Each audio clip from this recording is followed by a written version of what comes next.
Bom dia, na graça e na paz do Senhor Jesus, amados irmãos. Estamos aqui de volta para continuar as nossas aulas sobre princípios de interpretação da Bíblia, baseados nesse livro do Walter A. Henrichsen.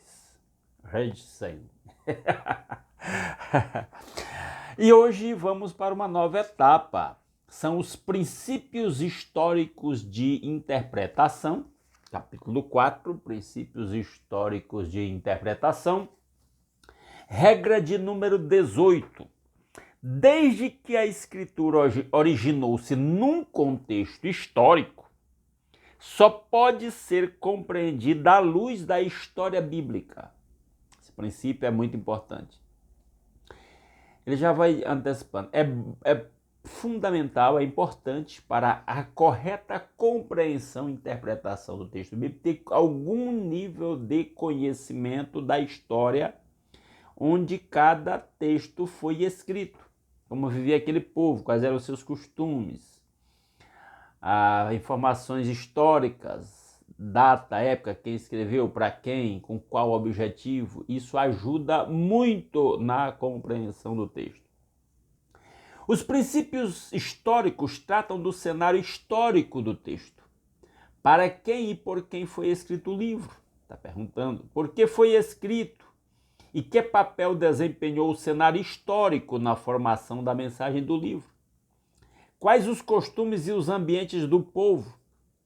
Por exemplo, já vou citar um exemplo aqui, Amós escreveu usando figuras de gafanhotos, numa terra que de vez em quando era atacada por enxames de gafanhotos, que inclusive devastavam as plantações. Então o fundo histórico tem um valor para a compreensão da mensagem do profeta. Quais os costumes e o ambiente do povo? E aí eu trouxe até um livro aqui para recomendar para os irmãos. Eu tenho esse livro aqui, ó. Usos e costumes dos tempos bíblicos, da editora CPAD. Tem muitos livros semelhantes a eles, esse aqui, em várias editoras aqui. Esse é um livro, inclusive, ilustrado. Dentro dele tem várias figuras, desenhos, tabelas, explicações, mostrando muitos detalhes. Olha, ilustrações aqui, mostrando muitos detalhes de como eram os costumes na época da Bíblia. Então, para compreender a palavra, quanto mais você tiver conhecimento desse tipo de conteúdo, dos costumes da época, vai ajudar você a compreender melhor o texto bíblico. Então, ter bons livros assim é importante. Talvez até eu recomende algum desses livros lá no nosso grupo de WhatsApp. Tá certo? Para quem queira adquirir, se aprofundar um pouco mais no assunto.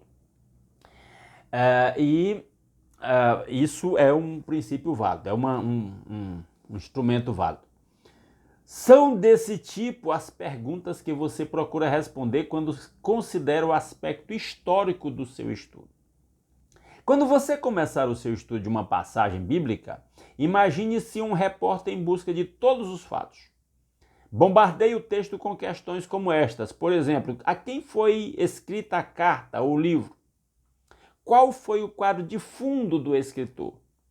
Qual foi a experiência ou ocasião que deu origem à mensagem? Quem são os principais personagens do livro?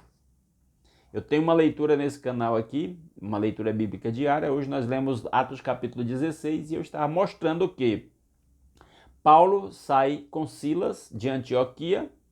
No percurso ele chega numa cidade e encontra um rapaz chamado Timóteo. Ele chama o Timóteo para a equipe. Mas na frente, na próxima cidade, já aparece outro personagem, que é o escritor do próprio livro, Lucas, que os acompanha na viagem. Então você vai vendo os personagens e as cidades e o percurso que Paulo vai fazendo. Isso ajuda demais na compreensão do texto bíblico. Seu objetivo é colocar-se no cenário do tempo em que o livro foi escrito e sentir como as pessoas envolvidas. Então, tentar se identificar com as pessoas na cultura, no contexto, no cenário histórico em que elas viveram. Quais eram os interesses delas? Como via Deus a situação?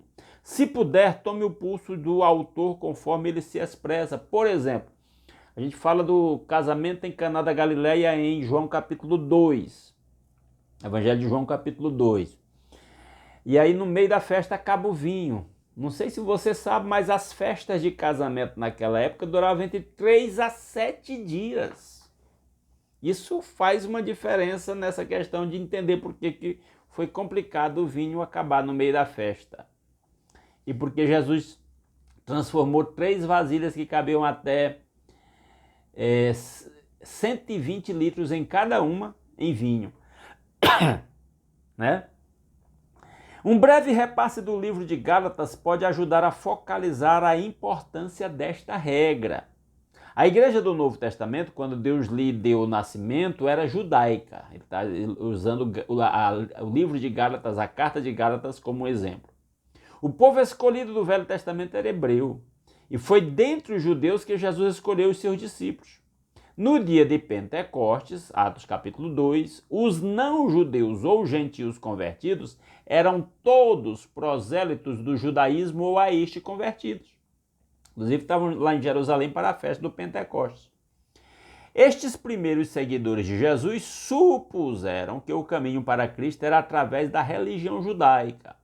Não era tanto questão de convicção, foi simplesmente um acontecimento natural. Então Cornélio veio a Cristo sem ser circuncidado para a adesão ao judaísmo. Isso está em Atos capítulo 10. Isto causou não pequeno reboliço entre os crentes, mas isto logo se acalmou e o assunto não se apresentou mais, até entrar em curso o ministério de Paulo. Paulo, o grande erudito do judaísmo, que recebera instrução do famoso Rabi Gamaliel, foi o instrumento escolhido por Deus para polir a doutrina de como os gentios podiam tornar-se cristãos. Durante a sua primeira viagem missionária, Paulo começou a incluir os gentios convertidos na comunhão da igreja sem fazê-los passar pelas leis do judaísmo. Para muitos cristãos judeus, isto era inaceitável. Os mais legalistas deles começaram a seguir o ministério de Paulo através da província romana da Galácia, a Turquia de hoje, pregando que esses cristãos gentios tinham de ser circuncidados aderindo à religião judaica. Paulo irou-se, mas que podia fazer? As únicas escrituras que a igreja tinha naquele tempo eram os livros do Velho Testamento, que está cheio de informações do contexto histórico para poder compreender, por exemplo, o livro de Gálatas. E era o Velho Testamento que aqueles judaizantes estavam apregoando aos Gálatas. De volta a Jerusalém, Paulo compareceu a um concílio dos líderes da igreja e lhes colocou a questão, se está descrita em Atos capítulo 15. Precisa o gentio tornar-se judeu primeiro antes de se tornar cristão? Como se justifica o homem diante de Deus? Pela fé em Cristo e não por obras da lei, foi a contestação do apóstolo Paulo. A liderança do Concílio de Jerusalém concordou com Paulo. Isto assinalou importante mudança na direção da igreja. Antes disso, o cristianismo não era considerado uma religião separada. Era visto como a evolução natural do judaísmo, o seu cumprimento. Desse ponto em diante, o cristianismo começou a ser visto como distinto da religião judaica. Como iria Paulo partilhar estas novas com os Gálatas? Como poderia desfazer o dano causado pelos judaizantes? Paulo retornou à lei do Velho Testamento e, pela lei, provou que a lei não pode salvar. Através de toda a carta aos Gálatas, numerosas citações vêm da lei do Velho Testamento. A lei do Velho Testamento, não. Paulo prega que o homem é justificado pela fé, independente da lei. Entender o fundo histórico ajuda a entender e interpretar o livro de Gálatas. Este tipo de estudo pagará ricos dividendos a você e você o achará indispensável para a interpretação de qualquer passagem que estudar. Certo? Então, esta é a regra de número 18. São 24, já estamos aí quase caminhando para o final. Então, fica essa sugestão. Procure conhecer o mínimo do contexto histórico em que cada livro foi escrito, os hábitos e costumes e a cultura do povo, para poder compreender a Bíblia. Então, recomendação de livro como esse é muito importante para quem queira se aprofundar no entendimento da Santa Palavra de Deus. Desejo a todos um ótimo final de semana. Segunda-feira a gente volta aí com as nossas aulas. Quem não faz parte do nosso grupo de WhatsApp, onde a gente esmiuça esses assuntos e queira adentrar, é só mandar uma mensagem para o meu WhatsApp, que está na descrição desse vídeo ou no comentário fixado aqui, solicitando a sua entrada no grupo, e eu colocarei lá com o maior prazer. Um grande abraço a todos.